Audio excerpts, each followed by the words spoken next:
There is a book so ancient, a book that tells of angels who fell from heaven, of giants that once roamed the earth, and a war in the heavens that rewrote human destiny. Let's take a deep dive into the Book of Enoch, and watch to the end to find out how the Book of Enoch describes what will happen to us when we die.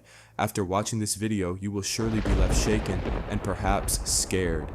This is the Book of Enoch, a forbidden text once cherished by early Christians but later cast into the shadows by the early church. Why? Because what it reveals might shatter everything you thought you knew about human history, religion, and the very nature of good and evil. The Book of Enoch begins with a terrifying tale. 200 angels, known as the Watchers, descend from the heavens to earth, not to protect mankind, but to betray their divine purpose. They lust after human women, and from this unholy union are born the Nephilim, monstrous giants of unspeakable power. These hybrid beings devour everything, animals, humans, even each other. Their reign plunges the world into violence, corruption, and despair. These angels didn't just breed monsters, they taught forbidden knowledge, sorcery, astrology, weapon making, and cosmetic arts. It's the ultimate tale of ancient alien-like beings giving mankind fire, and then watching it burn. God is enraged. He sends the archangels Michael, Raphael, Gabriel to punish the fallen. The giants are slaughtered in a celestial war.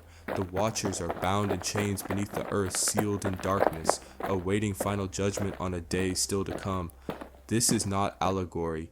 Enoch writes it as history, as revelation, a cosmic cover-up buried beneath mythology, waiting to be unearthed. Early Christians saw the Book of Enoch as sacred. Even the Bible quotes it in Jude. But by the 4th century, church leaders deemed it too dangerous. Why? Because it opened doors that were never meant to be opened. It painted angels not as flawless messengers, but as beings capable of rebellion and lust.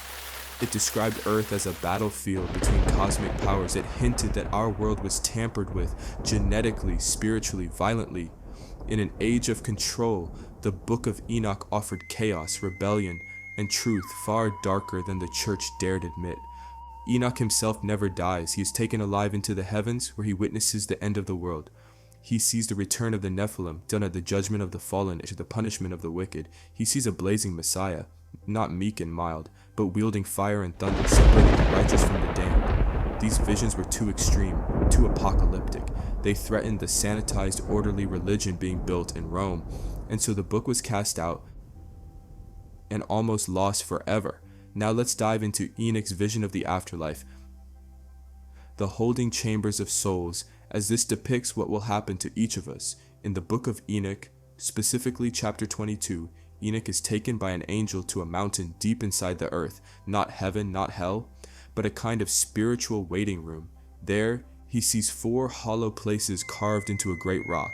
These are the chambers of souls, a mysterious realm where all human spirits go after death, but they don't go to the same place. Each hollow is designated for a different type of soul, known as the 4 chambers of the dead. 1. The righteous and the just. These are the souls who lived righteously. They're in peace, protected, and waiting joyfully for the day of judgment, like a divine VIP lounge. 2. The sinners who were not fully evil. These souls weren't saints, but they didn't commit great evils either. They're in a kind of gray area, awaiting judgment, not tormented, but not at peace. 3. The wicked who harmed others. These are the souls of people who committed violence or corrupted others. Their chamber is dark, full of sorrow and dread. They're aware that judgment is coming, and it won't go well for them. The accursed, the blasphemers, and the unforgiven. These souls are in torment now. They're crying out in agony and fear, knowing their fate is sealed. According to Enoch, there's no escape for them. They're awaiting the final fire. Next, you must know there is no instant heaven or hell. There's a cosmic delay. One of the most shocking aspects is that no soul goes directly to heaven or hell. Instead, everyone waits in these spiritual chambers for the day of judgment. There's no immediate reward or punishment, just waiting. That alone could change how people live. Imagine knowing that after you die, you're fully conscious, aware of your fate, and stuck in a kind of supernatural limbo until the final cosmic reckoning. Lastly, the final judgment, fire, glory, and separation. When the end comes, the Messiah, described in Enoch as a radiant, godlike being, will return with fire and judgment. The righteous will be given new bodies, eternal peace, and access to the tree of life. But the wicked, they will be destroyed forever, but completely erased, body, soul, and memory, like they never existed. How does the Book of Enoch impact how we live and die today? So how does this impact our lives? It suggests that afterlife is watched of not just God, but the souls of the dead are aware and waiting. It emphasizes that actions absolutely matter, even the ones no one sees.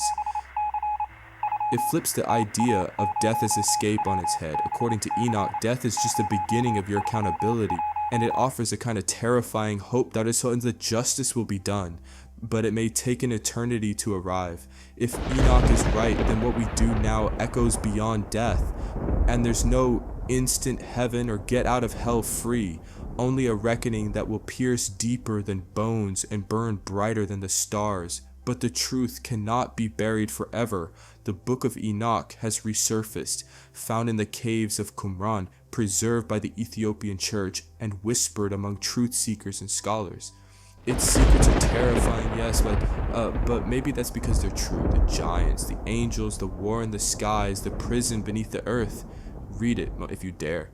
What else have we been kept from? Subscribe and remember, history isn't always written by the victors. Sometimes it's written in the stars.